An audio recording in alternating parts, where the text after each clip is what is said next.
শোন, daily daily আর শিখাতে আসবো না। 1 মাসের লাই ছুটি নিনু, আর আসবো না আমি। আর শোন, রোজা খোলার পরে পরে একদম দৌড়বি দোকান, আর সিগারেট খাবি যেটা।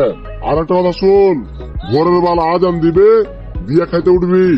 আর তার আগে উঠে যাস না, কি রোজা ধরবো কয়ে। যখন উঠবে তাড়াতাড়ি করে, যখন করবে কি মানে সময় নেই, তখন খাইতে বসবি, ঠিক আছে? আর একটা কথা শুন, যে তোর যদি খাইবার ইচ্ছা থাকে না, তো যদি শরম লাগে তো লুকিয়ে লুকিয়ে খাবি, আর বাড়িতে কবি আমি রোজা আহি, বুঝতে পারলি? আর তুই অত চাপ নিস না, টেনশন নিস না। ঈদের পরে এসে কিনা, ঈদের পরের দিন এসে তোর গাড়ি বাস ভরতে পারবি। আচ্ছা তাহলে ঠিক আছে, থাক, ঈদের পরের দিনই আসবো। স্বপ্ন টানে দিলাম পাড়ি অচিন পথে আপন